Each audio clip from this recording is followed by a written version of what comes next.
What's good, YouTube? It's your boy, Blue Blood Sports TV, back at y'all with another one. So, we have a very, very touching story on the verge of taking place, should it be fulfilled. And that's 4-division world champion superstar boxer, Adrian "The Problem" Broner. 34 wins, 4 losses, 1 draw, 24 big wins by way of knockout. He is 5'6" with a 69-inch arm reach. Adrian Broner, okay, is in mounting his comeback story at only 33 years of age, okay? Adrian Broner is on the verge of having one of the greatest stories in the history of boxing. Adrian Broner, February 25th in Atlanta, Georgia, he will be facing off against Michael Williams Jr., okay, who is 20 wins, 1 loss, no draw, 13 wins by way of knockout, 23 years of age, 6'1" with a 74-inch arm. He's extremely long arm, extremely tall. Okay, he's going to have a 5-inch height advantage over Adrian Broner. Okay, he's going to have a 6-inch height advantage over Adrian Broner. He's going to have extremely long arm reach advantage over Adrian Broner. Okay, and he's young, right? 23 years of age. So this is Adrian Broner's third opponent. Okay, this is Adrian Broner's third opponent. He initially was supposed to fight Ivan Redcash. That fell through. Then he was going to fight Hammer and Hank Lundy, and that fell through. All to politics and issues with the sport of boxing. Nothing to do with BLKPRIME on BLKPRIME, okay? And those fights fell through, and he landed on Michael Williams Jr., okay? Giving a young, hungry fighter an opportunity who has 1 loss, right? An opportunity to rectify himself, an opportunity on the big stage.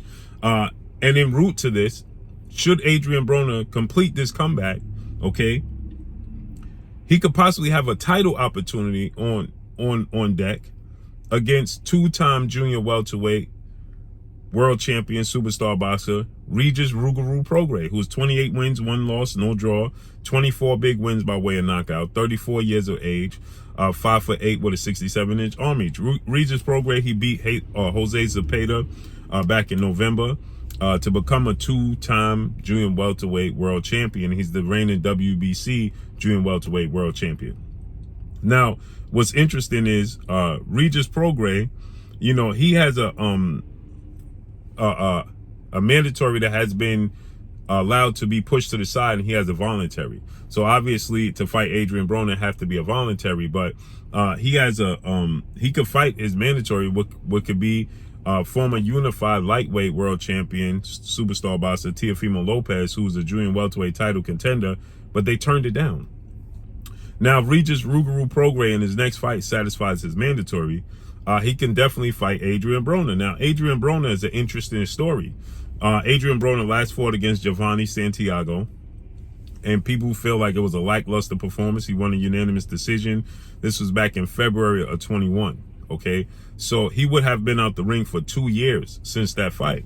Now, prior to that, he fought legendary 8-division world champion, iconic Filipino superstar boxer Manny Pac-Man Pacquiao, to which he lost a unanimous decision to Manny Pacquiao. Prior to that, he fought Jesse Vargas in 2018. He had a draw, okay, with Jesse Vargas. He drew him with Jesse Vargas. So he fought once in 2019, once in 2018, a loss and a draw, okay? Then in 2017, he lost to Mikey Garcia, unanimous decision, 4-division world champion, Mexican superstar boxer, Mikey Garcia. The last time he had a victory, okay, Adrian Broner, was February of 2017. Okay, so the last time Adrian Broner had a win was 6 years ago. 6 years ago. And since then, Adrian Broner has been suffering with alcohol issues, you know, just issues overall in life, okay? Hard times, Adrian Broner. And he's looking to revamp his career, has a whole different opportunity now with BLKPRIME. And this is the ultimate comeback story, right?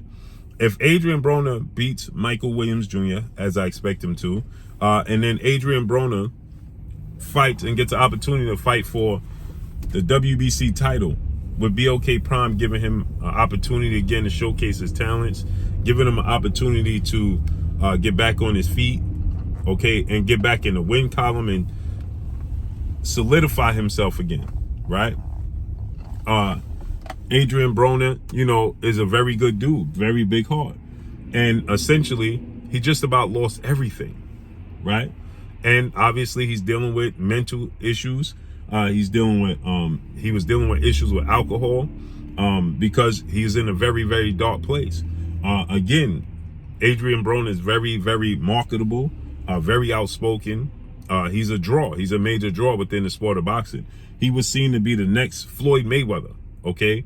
Until his loss to Marcos El Chino Maidana is where it all started going downhill from there, right? He started not letting his hands go. He became a completely different fighter from the Marcos Maidana fight, okay? After that Marcos Maidana fight, you can see a complete change in Adrian Broner's approach to the sport of boxing. Complete different fighter, okay? Completely a different fighter from that Marcos Maidana fight. Wasn't letting his hands go, wasn't throwing combinations. He was very flashy, you know, he was very brash, you know, had it all. Now he fought Marcos Maidana in December of 2013. So that's 10 years ago since the Marcos Maidana fight, and 6 years since he had a victory. And now he's looking to revamp his career. He's looking to, you know, solidify himself as one of the best fighters in boxing once again. He's looking to become a world champion once again, right? And the table is set for him to do so, okay? The table is there. The opportunity is there for him to do so. The table is set, you know, for him to be able to become that, you know, superstar again in the sport of boxing, be that cash cow within the sport of boxing, be that, you know, that guy at one of the faces. He was on the verge of becoming the face of the sport of boxing. Adrian Broner was. He was on the verge of becoming the face of the sport of boxing, okay? And that Marcos El Chino Maidana, he jumped over the junior welterweight division from 135 to 147. He challenged Paulie Malignaggi, then he challenged Marcos Maidana, and it didn't go well.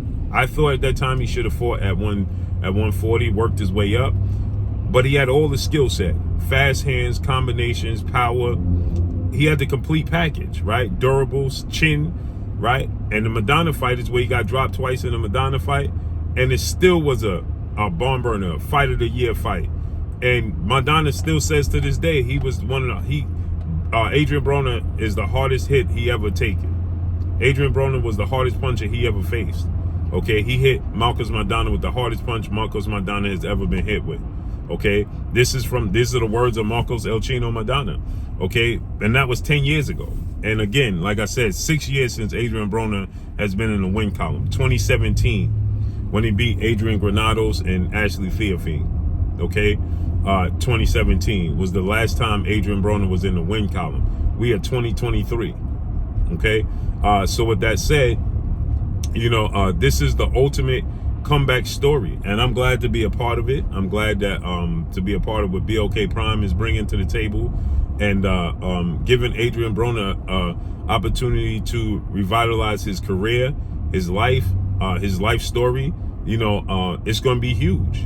It's going to be absolutely enormous. Okay, and again, people are saying Michael Williams. Nobody know who Michael Williams Jr. is. We know he took a loss.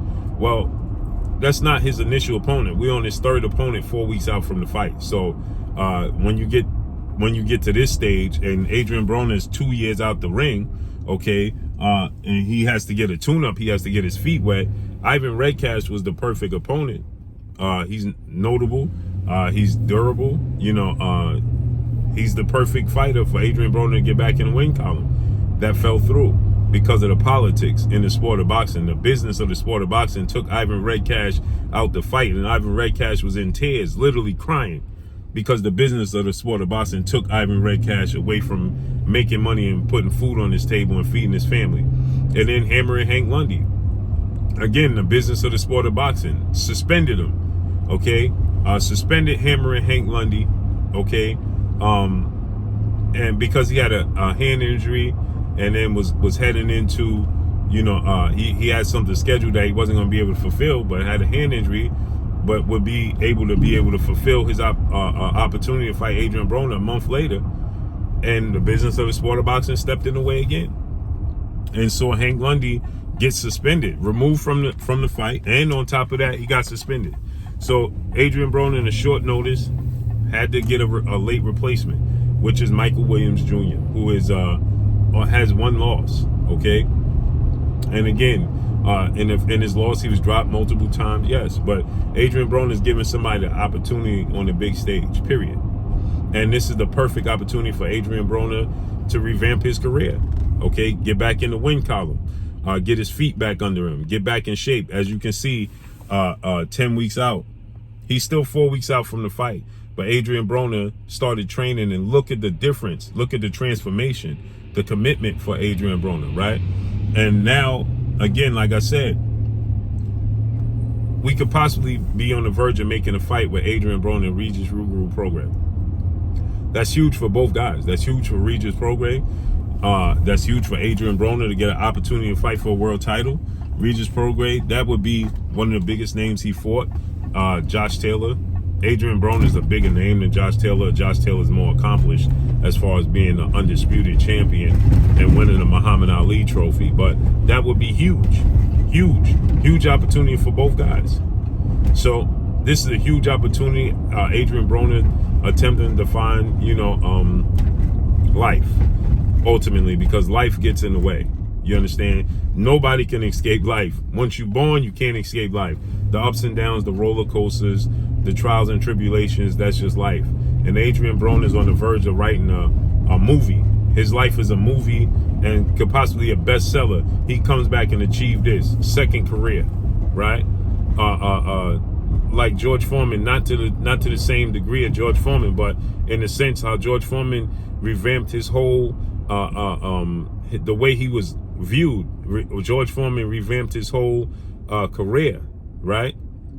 The way the perception of how George Foreman was perceived. He revamped all of that, right? He became a completely different person, completely different fighter, right? George Foreman, you know, he became, you know, many people know George Foreman for who he is today.